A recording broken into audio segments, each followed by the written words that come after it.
Loretta Coleman here from Riverside, who published her Unconditional Love, a Diary of a Caregiver. So she's here to tell us all about her book, how she came to write it, and answer any questions you have at the end. Okay. Thank you for coming. I really appreciate that you came, and to Tori for inviting me. I am Loretta Coleman. I live south of Riverside on a farm, and the book came about, as they say, things happen for a reason. I took care of my brother first, who had cancer, and he had congestive heart failure, and when he had got the cancer in 2000, then I started taking care of him. And that led to understanding, taking care of someone else, dealing with hospice, which I totally adore hospice. Without hospice, I would not have been able to take care of my brother the way I did. They were phenomenal.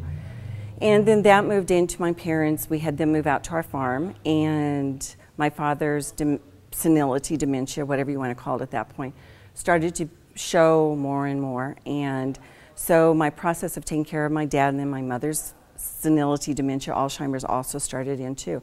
So over the course of about 11 to 12 years, I was taking care of everybody else, working a full-time job, we're on a farm, and now people say, well, I don't know how you did that. Well, you just do it. You put one foot in front of the other, and you just do whatever needs to be done.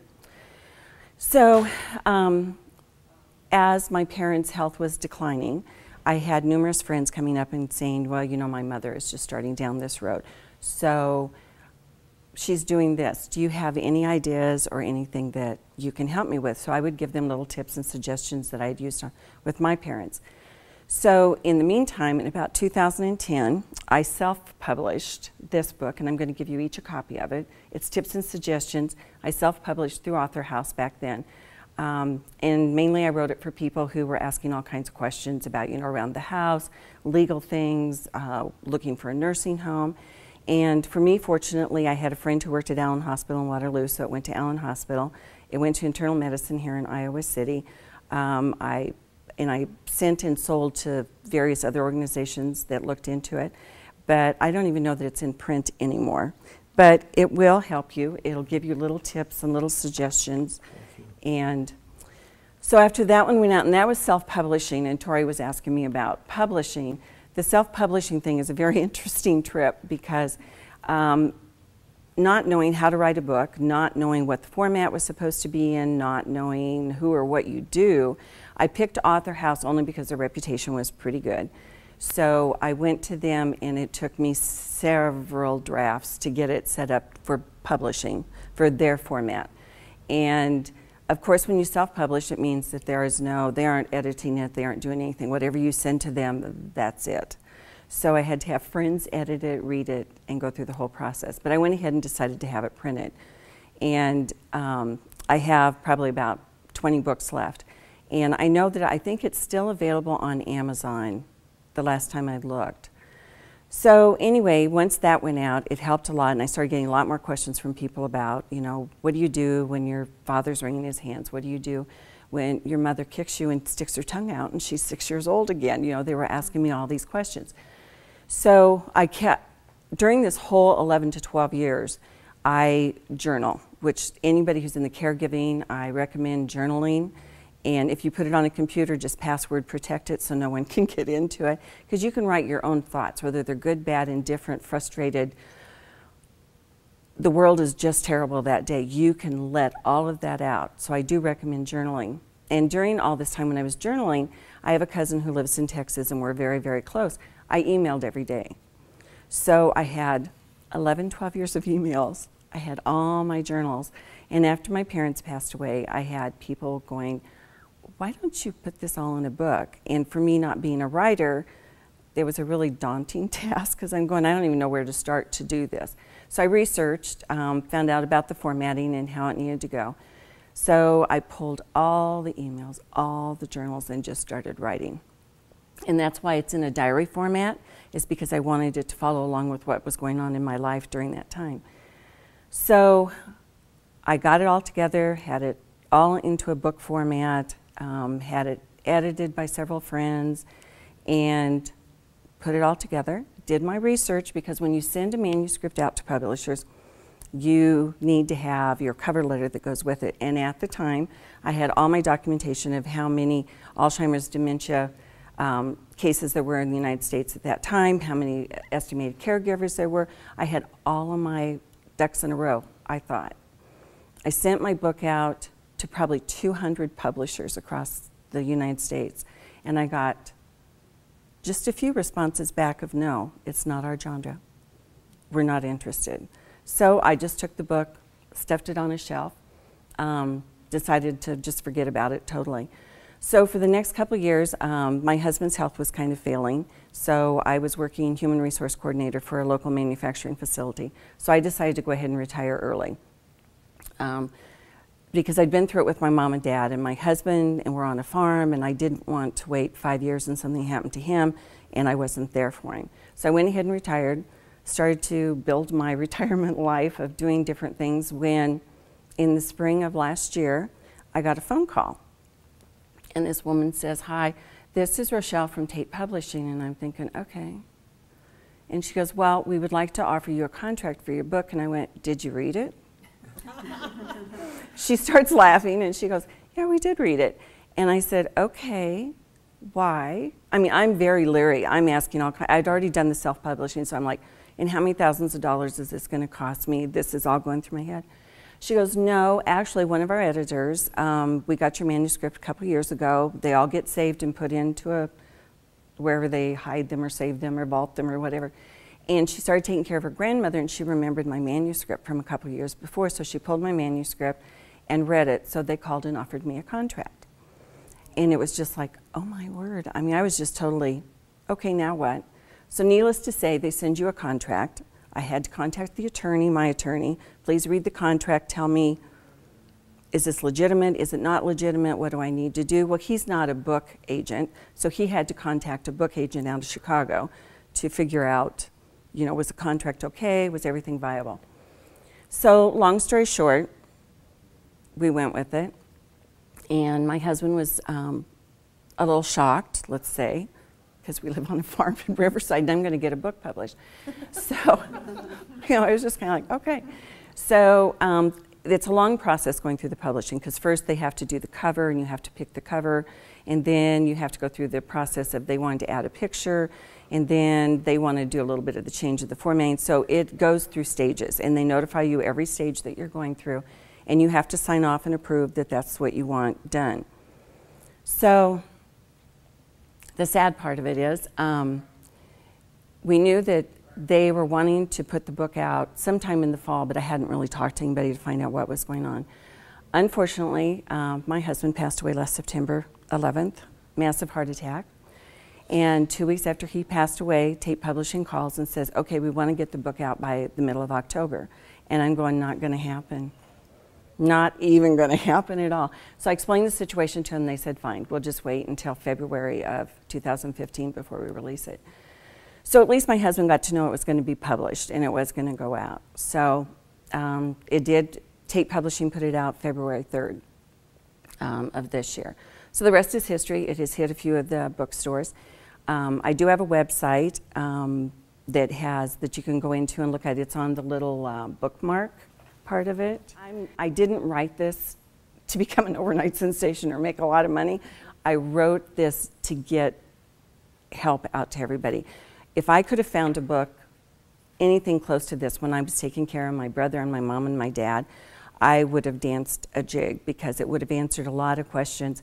I did a lot of research. Hospice is phenomenal with a lot of their information that they have. I was on the internet searching, and the other reason that it was written, not only because my family and friends wanted me to do it, was there just wasn't a lot of mainstream books out there for everyone. Everything that's out there is written by professionals. And yes, you can be a doctor, a neurologist, family practitioner, and you write about the stages of either senility, dementia, or Alzheimer's. But they aren't living it 24/7, and the frustration level and the anger and all the other stuff that goes with it. So I wanted something out there that gave you a perspective of what day to day, because if you've read the book, what my dad went through and all the things I learned with my dad did not work for my mother. Everything I thought I had pat down with Dad, when Mom started down that road, I thought, well, this is good. I've already got a lot of this figured out. It'll work. Yeah, it didn't. My mother was totally different than my dad during hers. My mother became more childlike, where my dad wasn't so childlike, but Mom was just totally different than the two of them. So it just made, I wanted to write the book. I wanted everybody to have an opportunity to see it from another perspective, a caregiver. And I try, one of the things I put through the book, the theme of, I treated my parents the way I wanted to be treated. And I'm really fortunate. I was very, very close to my parents. And I know a lot of people aren't close to their parents or whoever they're taking care of.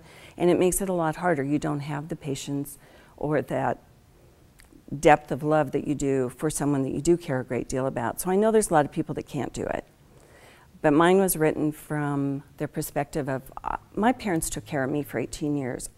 I felt I needed to take care of them. And I wanted to. I mean, there was just no hands down. I could have done the nursing home a lot sooner, but I didn't want to. I wanted them to enjoy a life at home for as long as they possibly could. And the universe works in mysterious ways.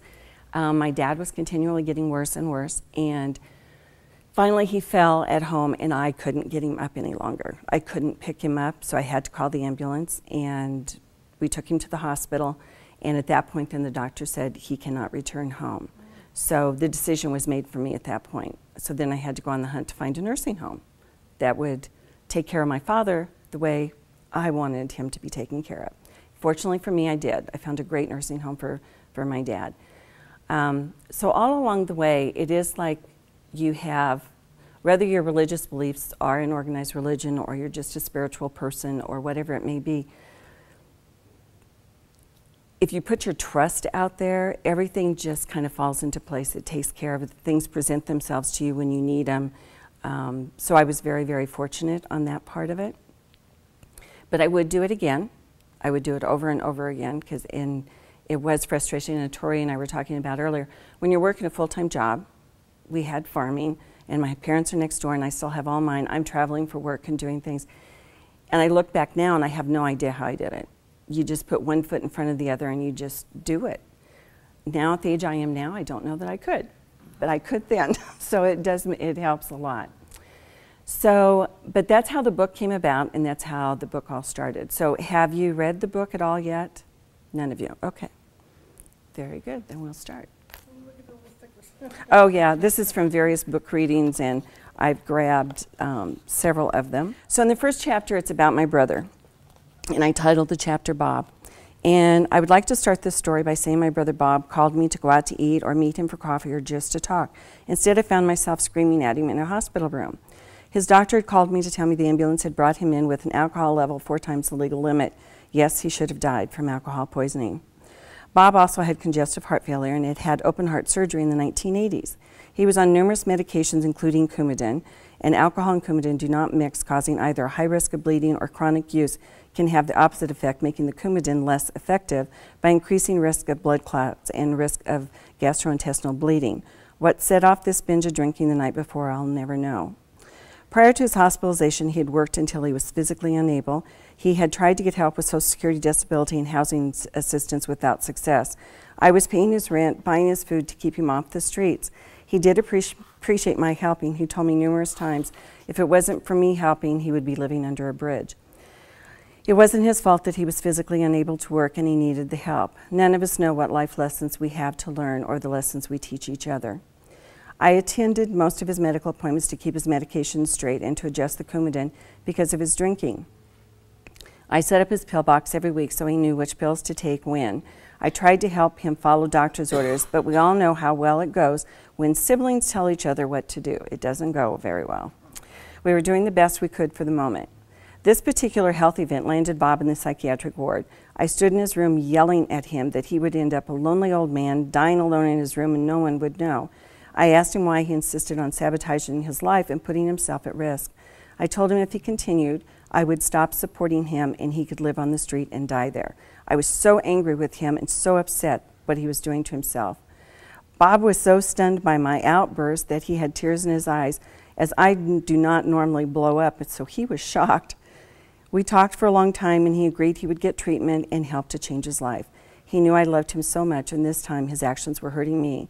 The entire energy in the room changed, and we both felt much better. For an hour or so, we talked and talked about the future and his possible choices. My brother was a very talented leather artist. His saddles, leather pictures, bags, and bellfolds had won awards when he lived in Nebraska. An issue with the artwork was familiar tremors that are hereditary, and Bob's hands now shook so bad he was unable to use his tools. The tremors also caused depression, and when he drank for depression, he also realized his hands did not shake as much. I think this cycle of depression then drinking, so his hands did not shake so much, and drinking more created the alcoholism. Once he was in the cycle, he could not get out and did not know how to get out and probably didn't want to get out. June 2000, the doctors arranged a psych hearing to go over Bob's past hospitalizations, health condition, and mental condition. If you've never sat through this type of hearing, hold on to your seat. The discussion is very technical with lots of medical terminology thrown in for good measure. I did ask for clarification, and one of the doctors was very good explaining in layman's terms for me so I could follow the conversation. It was decided that Bob was a danger to himself with his drinking and heart condition. We decided he needed to stay in as inpatient and go through their therapy program to give him the opportunity to make some changes. I explained all this to him later, and he was not happy with me, but once we discussed it over and over, he understood that he really didn't have a choice. In hindsight, I think he finally agreed so I would stop talking to him about his drinking and what a danger he was to himself. The doctor scheduled more tests and then set up his therapy sessions. I was allowed to sign him out of the ward and take him outside to smoke and have a change of scenery. He looked forward to me coming every afternoon, rain or shine, we went outside. Just getting outside helped change his mood for the day, as it would anybody who was locked inside. We did spend a lot of time just talking. He did have a lot of mood swings during his hospitalization. I never asked what went on in the therapy sessions. I always thought if he wanted to talk about them, he would. I was not going to pry.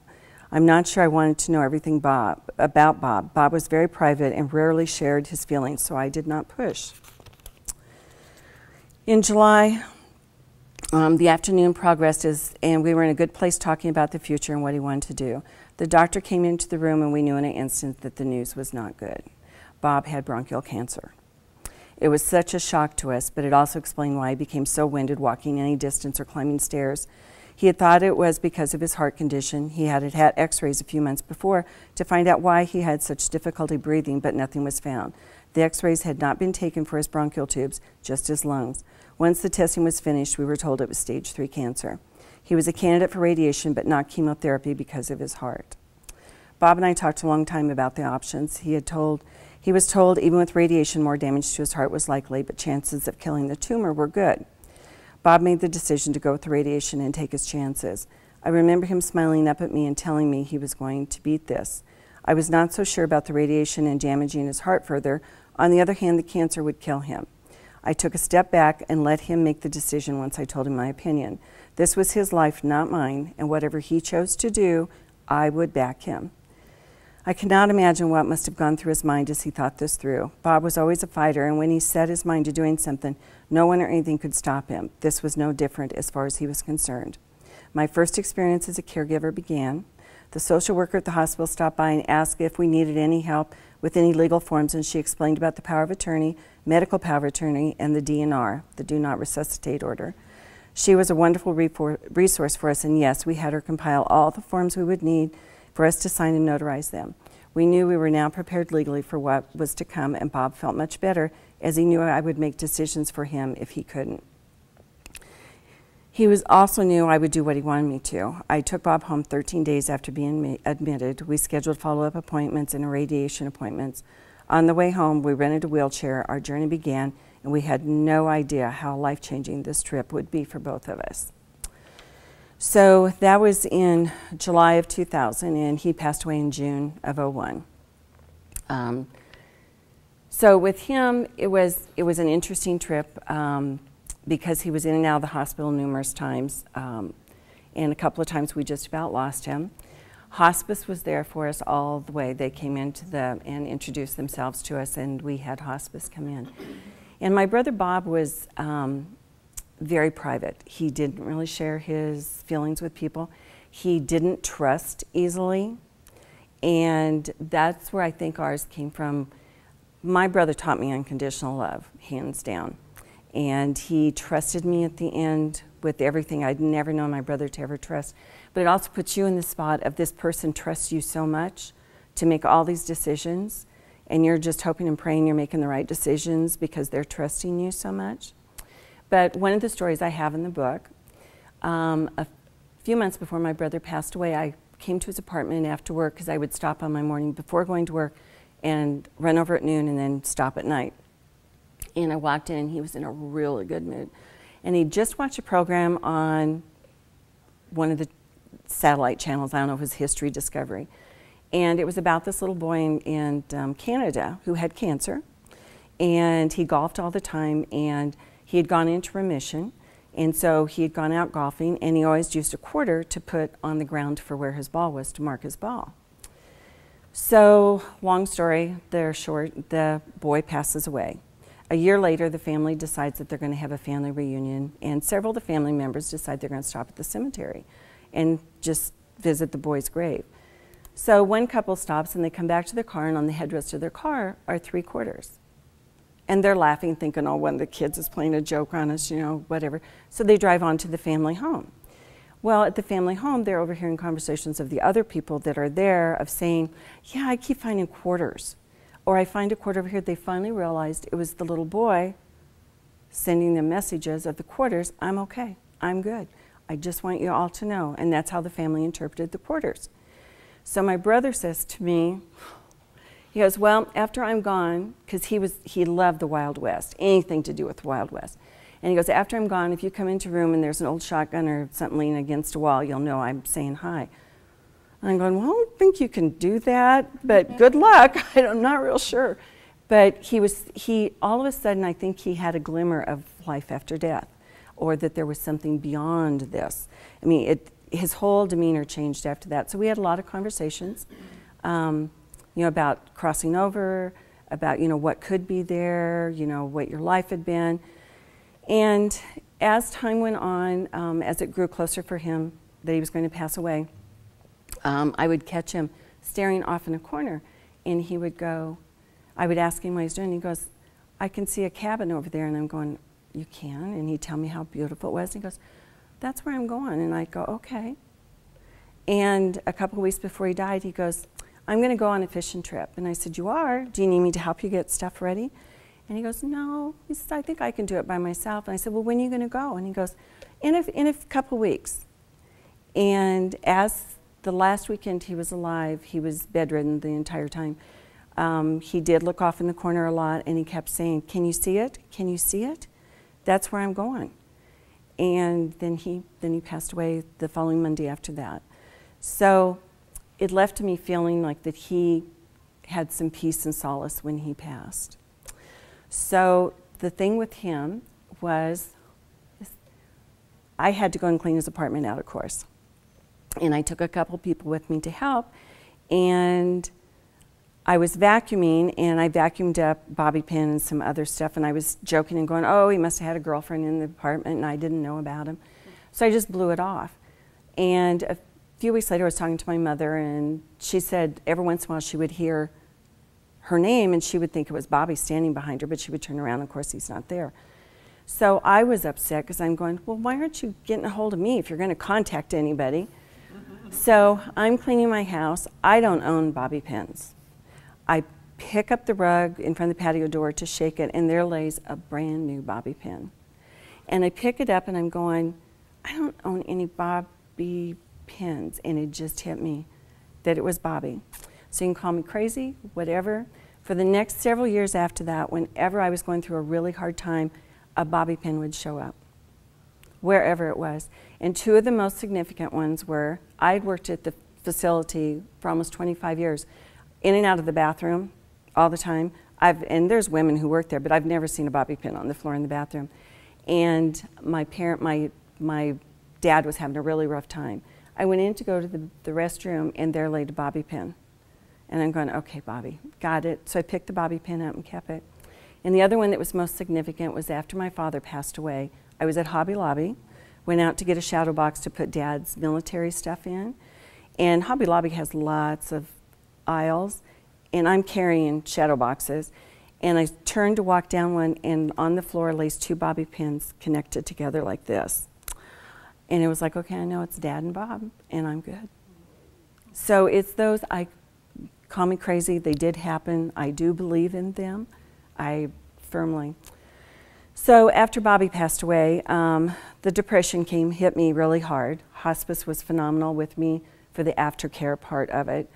I never understood depression until that point, and I was in the bottom of an abyss, and I didn't want anybody pulling me out. Just leave me alone. I want to stay down here. So I now have an understanding of depression, which I never had before. And but after that, then I started to notice the signs with my parents and my dad. Confusion about, I would ask him to hand me a tool, like a screwdriver, and he would hand me a pair of pliers. And that's when I began to realize Dad was having a hard time understanding. So it just kept on going on down, but I'll read you a little bit of, I'm watching the clock too. We'll pick, as you say, I have a lot of things marked.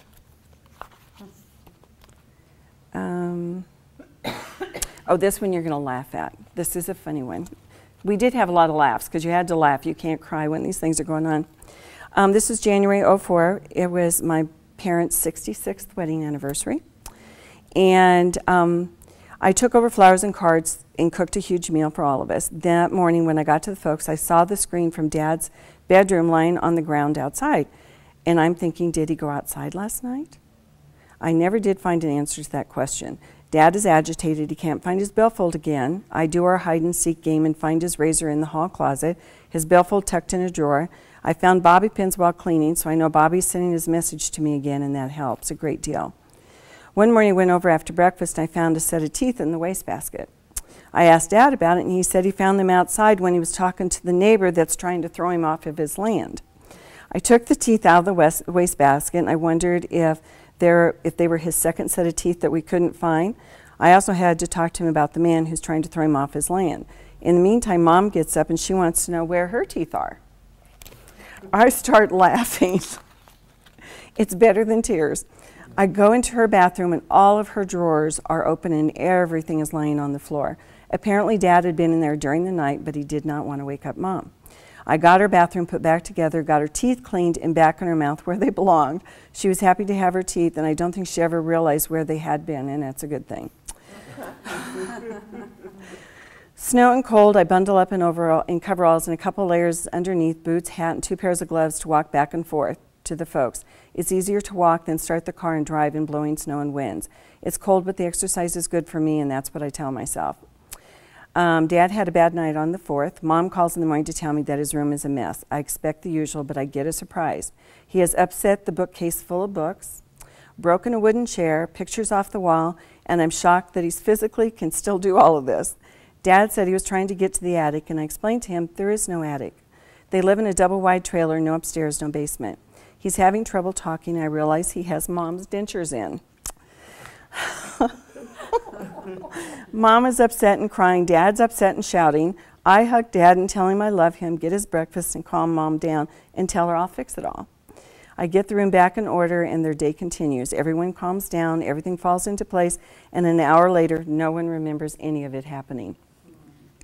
The lady just came in. I know Dad has a good day when he says, "Hi, sweetheart," and I love those nights when I walk in and he says that. I cherish the days when they are both doing well and their world is going as planned. On the 9th, Dad called and said there was a strange woman in his house and she wants to marry him. When I get there, Dad has no idea who Mom is or why she's there. He takes a while to convince him that she is Sadie. Pictures help a lot for him to follow the age process. I have to remember he thinks he's young, and this elderly lady sitting in the living room cannot possibly be his wife. Dad wants to go home to Washington to see Sadie. They sold their house in Washington in 1999, but for Dad, that is home. I have to explain that they sold their house, moved to our farm to live next to us. It always takes time to bring Dad back around to the here and now. Sometimes he feels very bad that he was so mixed up. On the 20th, a lady from Elder Services met us at the folks. I had called asking for suggestions on services they offered. They suggested Lifeline, which is a call to Mercy Hospital when the button is pushed. They also offer services to have someone come in a couple times a day to check on the folks if I'm out of town. Since we live in rural Iowa, there's not a lot of services they can offer. Lots of snow and cold for the month, which makes all of us want spring. I really don't like driving on all the ice and snow. The weather depresses the folks sitting inside every day. So that's just a taste of what would happen at Mom and Dad's. It was always an adventure. Walk in, and I just never knew what I was going to find, if it was going to be a good day or a bad day, or things were going to be upset. But one of the funny stories I do tell, Dad had a little bench in front of his window in his bedroom, and I went over one morning and another time, and the screen was laying on the ground, and Dad's sitting there with his back. Well, I'm going to start laughing on this one. So I creep up to the window real quiet, and I went, Raymond? And Dad stops, and he's looking around, and I went, Raymond? And he's looking, and he's kind of turning, and I went, Raymond? He goes, yes, God? And I'm dying laughing outside because he really thought, then he turned around and realized I was standing there. But that's one of my fun, I love that story, because he really thought somebody was talking to him.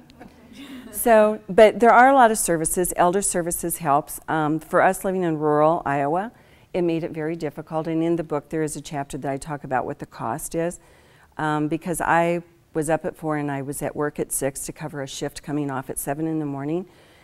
For me, I couldn't leave and go home and get Mom and Dad, bring them back into Iowa City to a daycare services for them. You know, and then, because they would have to be out of there at some point, and with my job in human resources, you might get out at 4, it might be 8 o'clock at night, so you never knew for sure. So those didn't work for us either, being in rural Iowa. So that is one of the things I'd love to see, is more services for the rural communities, but it's very hard to find people. And we did that when we looked for a caregiver, when it got to the point where Mom and Dad were going to need people to come in during the day that Carl and I couldn't be there all the time, and they were progressing. And it took us several tries before we finally found someone that was going to work out, because they have to be compatible with your person.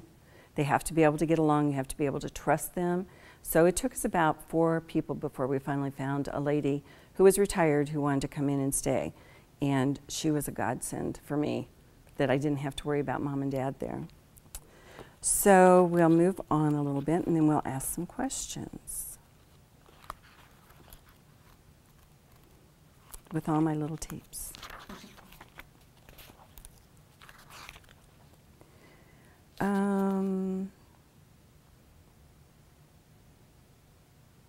This is another one about Dad. This is a year later, on their 67th anniversary. The year starts out icy, and walking back and forth to the folks can be an interesting walk. I had to walk like a duck to get across the driveway, and then crunch the grass as I walk through the yard. Sometimes winter wind is blowing so hard that my face feels like it's froze by the time I get there. I even have on my face-covered hat, gloves, insulated coveralls, boots, cover the rest of me, and sometimes it still feels like the wind goes right through me. Dad starts January with wanting some money. He doesn't think he has any. He thinks he has to pay the bills and pay for his room and board. He empties his billfold and hides everything in it, and then we go on a hunt to find it all again. I give him dollars, but those go missing too. So I started giving him play money. He thinks it's okay with that. To him, it's real money. Solves the problem, and everyone's happy. Dad continues his night adventures of thinking he has been out of state and all of his clothes are gone, or he hid out overnight and the sheriff is coming for him. I always wonder what my dad did in his younger years. Sometimes he thinks he's walked all night and he's tired. Whatever his journey was during the night, we talk about it and I ask him questions and he fills me in. If he's agitated, I tell him that no one is coming for him and I will take care of it. Or I'll get his clothes and put him back to bed to rest since he walked all night. I know some school of thought is to bring them back to reality so they are here in the now. From my experience with my dad, that doesn't work. In the early stages, I could bring him back to the here and now, but once the disease progressed, I found it was much better to just ask questions. Be the protector so they feel safe. Just take care of the problem they're having. Once he feels comfortable and safe, he moves forward again in our reality. He has times when he knows he's having issues remembering everyone and what's going on. When that happens, he becomes very depressed and tells me he wants to die and go see his mother. He will ask Mom to forgive him and ask me to forgive him. We give him lots of reassurance and love him, and we understand.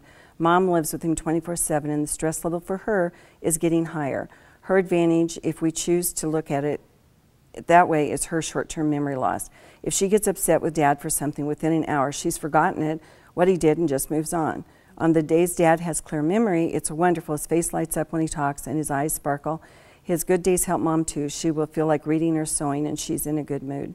The dementia is progressing to a point where Dad can't get the words out that he wants to use, and he gets very frustrated when he wants to tell us something, but he can't. I usually sit with him and hold his hand and start asking simple questions to figure out what he wants to say. I can always tell when his frustration level is getting high. He'll sit in the chair and ball up his fists up. I know at that point he's getting angry, and I need to diffuse the anger as quickly as possible. Funny story, Dad was washing dishes and he finished, but he forgot to turn off the water, and the sink had the stopper in it.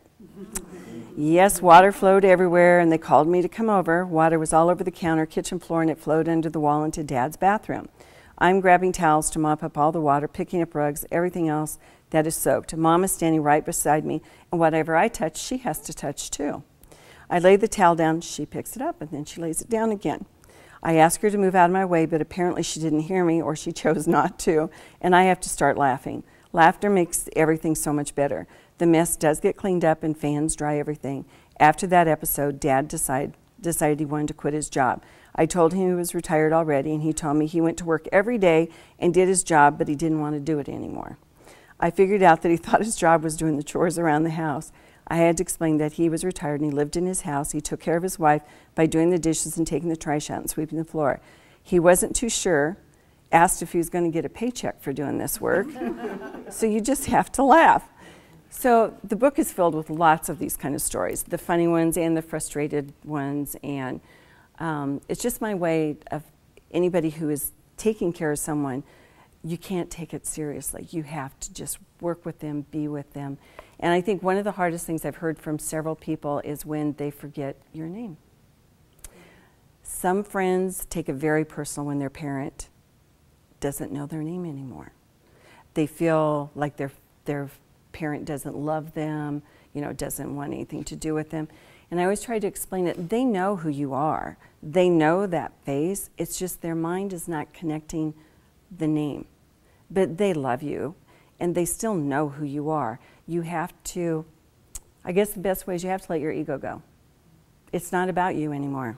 It is about your parent or your husband or your wife. It's about that person. You have to step back and let your ego just go away, because they still love you, and they are going to have clear days. My dad, whoever Tom was in my dad's life, I love that man. My dad's progression is it got worse. The mornings Dad would go, "Hi Tom, how are you?" I knew Dad was going to have a great day. So whoever Tom was, thank goodness. And I'd go, "I'm doing good." We'd just go along. And so there were, once in a while he'd call me a different name, Butch, a couple times. And I was like, I don't know who Butch is, but okay. So, and then every once in a while, then he would come back and he'd know who I was. And that was the really great days. But in the nursing home I picked was great. They were phenomenal with him. He was Houdini at the nursing home. They had him, with the alarms all around the bed and, the cushions, and they had the bed clear down. And if he moved anywhere in bed, the alarms would all go off. And they had the little bumper thing all the way around. Now you got to remember, my father didn't walk any longer. He was wheelchair bound. The man did not walk. He got out of bed anyway.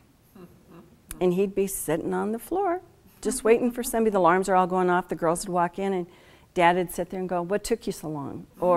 And he didn't talk a whole lot, but it was just, I never could figure out. I always wanted to put a camera in his room, we all did, to just see how he was getting out of the bed and getting around all the alarms, and I just can't imagine how he did all of it, but he did.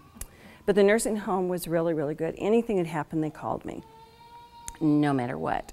So I'm going to leave a little bit of time for questions, but one of the things that's very interesting, my parents were married. They were they never went with anybody else but them, the two of them. So they were joined at the hip, and February 1st, 2011, if you all remember, that was the blizzard that hit, and they shut down all the highways and everything else. We were over at the nursing home, and the snow was coming in, and they were saying they were closing highways, people go home. So one of the hospice nurses was there, and I said to her, "If Dad goes tonight, don't you dare get in the car and come over here. Not on bad roads. Don't even think about it." So we left. It was snowing so terrible. And I went in and I hugged Dad, and of course all week long I'd been saying, Daddy, it's okay, you can go. It's fine. We'll take care of Mom. You go. It's great. And we got home probably about 5:30, 7 o'clock they called. He was gone. So this was my dad's joke on all of us. It was a blizzard. He had to stay in the nursing home for 24 hours because the funeral home couldn't come pick him up. So that was, I can hear my dad telling this story over and over again. Oh, yeah, they had to leave me there. So it was like, oh my gosh, Dad, you picked such a great day to go. I mean, it was just a snowstorm. And then you talk about people passing away from a broken heart, and that was my mom. My mother passed 17 days later. After Dad passed away, she kept every day, why hasn't Dad come back and got me? And I'm going, when it happens, it'll be, you know, when the time's right. My mother was not ill. They called me. I'd been down to have supper with her on a Wednesday night. The next morning, the girls called me at work and said, you need to come. Your mother's lungs are filling with fluid. She can hardly breathe. We have hospice here. The doctor's coming. And my mother was gone by the next morning. And I do know my mom died of a broken heart. And I know it now because after losing my husband, your heart physically hurts after you lose someone. So I do know that that's what she was going to be with him. So I want to leave room for a question and answer. So have at it. As far as the dementia, is it common to get hallucinations or? Yeah. The hallucinations come with I'm not a doctor, I'm not a nurse. With my experience with my parents, the hallucinations do come as the dementia progresses because they're kind of walking between our reality and the reality of their head. And so yes, the hallucinations will come. My dad had great hallucinations, and we called them story time. I did not ever want him not to tell me about him. So when he would tell me he'd been on the train all night, and there were bears on the train, I'd go, oh, what kind of train was it, Dad? What kind of a bear was it? I mean, I wanted him to tell me the stories. I did not want him to close off. Because can you imagine in your head, you think you've really done this and nobody will believe you or talk to you about it? I can't imagine that horror of being trapped in your head and you can't tell anybody. So Dad had a lot of hallucinations, and as the dementia progressed, the hallucinations got, you know, sometimes even more and more violent. And one of the things I noticed as the hallucinations got more, anything he saw on TV he thought was happening in real life. If there was a gun battle going on, he'd get up and go look outside to the window because he thought for sure they were outside shooting guns. So you just have to deal with each one of them on where their reality is. And Dad would think he was talking to, all my family is deceased. My brothers, my sister, everybody's gone. And Dad would say, you know, the boys came to see him. And I would always, you know, how are they? I don't know. Did they come see him? I don't have a clue. But I wasn't going to tell him that they weren't there. So yeah, if they're having hallucinations, is this someone in your family? It's a relative. My sister. Okay. The hallucinations, whether it's senility, dementia, or Alzheimer's, I mean, they're all family of each other. And it will, because as their mind lets go of our reality, then all the other things start in. And it's just part of it. There's not a lot. I wonder if women react to the storytelling more than a man would. Because we were mothers, you know? And could be. You know, to extend the story and kind of ask. Well, yes, because we're going to ask those questions, true. There is a difference between men and women telling stories. Or the caregiver. Yes. Like I think about my sister and her husband, I just can't see him trying to extend. I just can't see him trying to. True, you are correct. There is a difference because we are storytellers. We do take care and tell stories. We're going to ask the questions. Men probably are not. I can see where you're coming from on that one. I would have to agree, more than likely. Is there anybody else in the family that it helps her? Not now. Okay. No. Okay. Interesting. That would be the second question as far as telling my brother-in-law what form of help is there out there, like with community, county help or city, different organizations? In the little book that I gave you, there will be some of that, and Okay. and I will hand you one too since you joined us. There are information in there, and since this is such a little tiny group, and none of you have read my book, correct? I'm just going to give you one. I'm just going to give it to you. There's just 4 of you here. I'm going to give you the book, and you just take it home and read it. Thank you. I want the word to get out. That is my whole thing. Is I just want people to read it, because it'll answer some questions, and if he reads it, and since it's in a diary form, everybody that's read it so far has come up and said, "Oh my gosh, that's what my mom did," or "That's what my dad did," or "Oh yeah, is that what we should do?"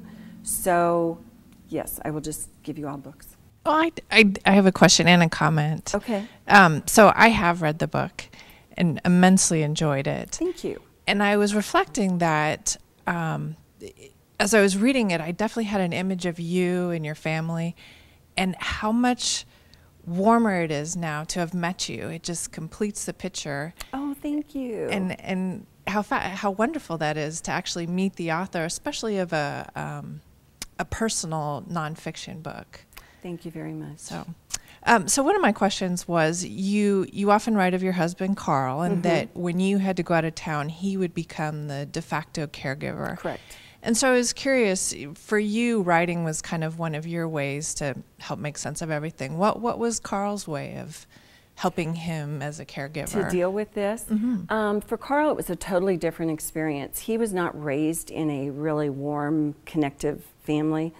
And when we first came together, he was a little apprehensive at the closeness of my family and us talking and how much love we had between each other. And for Carl, I think that we're all here to learn lessons. And I think for Carl, working with my mom and dad and taking care of them, he also learned love, and he learned unconditional love. He adored my father. He just thought my father walked on water. And I think for him, it was a way for him to become the nurturer, the person to care. He did become much more caring, and it reflected in our relationship. I was fortunate that it didn't pull us apart like it does a lot of people. It brought us very close together.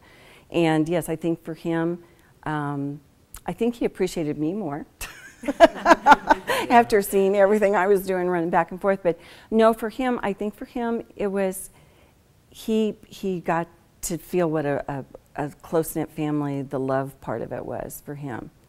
And it showed later in him. He was much more affectionate, much closer. So for us, it was a good thing. I think everything that we do is a learning experience. I think everything that happens to us, good, bad, or indifferent, is something for us to learn from, to change in our life, move forward. I guess what you can see from me, I'm more of a positive person than a negative person. I want to live life thinking positive, that things are going to work well, but we're the ones that can do it. So you just have to laugh a lot, roll your eyes. And yes, I was very frustrated a lot of times. Heaven knows I'm not perfect. And you have to, as a caregiver, you have to take care of yourself too, because you can't take care of anybody else. And I did. I started doing yoga. I did massages every few months. I started doing meditation, even if it was only like 5-10 minutes. When I got really frustrated, and let me tell you, there were times when you are really frustrated, I would just take a deep breath, walk away from mom and dad's house, walk back over to my house, because we were just right across the yard from each other. Just walk it out, and think about it, and okay, take a deep breath. They can't help what they're doing. It's not their fault. They're not doing it on purpose. Take a breath, and then go back in. And it would work, because you just have to. And in a lot of ways, you're no longer the daughter. You are the mom over them. You're now the parent. And so it makes a difference. But would I do it again? In a heartbeat. It was great. It was great for me. I learned unconditional love. I learned patience. I learned that deep, deep caring that you have for people. I learned so much about myself doing this. So I'm thankful for it. So any other questions? Yeah, you go ahead. I'm sorry, I missed out on the first part, but I was just curious about and maybe you spoke to this, but how long from, when they were first diagnosed until they passed? Oh, okay, that's a very good question. I'm trying to remember what year Dad was diagnosed. I did take Dad to the University of Iowa to the geriatric clinic, and they did the tests, and they were the ones that first diagnosed him with it. And I'm going to think, don't quote me on this because I don't remember right off the top of my head, but I'm going to say that was probably in about 2000, 2001, and then he passed in 2011. And he didn't have, Dad did not have the classic Alzheimer's. His was more the dementia part of it. So it was a little slower progress. It wasn't, Carl, my husband's father, had Alzheimer's, and we helped take care of him, and his went much quicker, and he went through all the stages a lot differently than what my dad did. But Dad with the dementia, it was a slower progress. Because he would have really good days where he was just really with it. But the last 7 years of his life were rough. He would really start going downhill. And then the last 4 years of his life, 3.5 years, he couldn't walk, he could hardly talk. He physically just really went down. And now Mom was on the other side of it. Hers was more senility, dementia, and hers probably didn't really start appearing until she was about 85, and she died 5 years later. But hers was a broken heart, I still swear. Hers was a broken heart, but yeah. They were 90 and 95 when they died. So they had a long life. And I also will end up with it probably if they prove that it is hereditary. Both of my parents were there, and on my mom's side, grandmother, aunts, by the time they're 85, the sign that's starting to show up, and they all die in their early 90s. So by then they'll have something. I just have a question do you feel the patient should know right away that they have a diagnosis of dementia? My dad was very frustrated. He couldn't understand why. He didn't know that was not a pair of pliers. 5 minutes later, he knew it was a pair of pliers, so why did I think that was a screwdriver? And so yes, when I took him to the university, because he kept coming to me and go like this and go, "What's wrong with my head?" He knew something was wrong. And I am an advocate of always telling the truth. I want someone to tell me the truth. I don't want them to hide it from me. So we went and did all the testing and told him. Of course, then they had to contact the state of Iowa to take his driver's license away from him, which that's another whole story in itself. And, oh yeah, anger.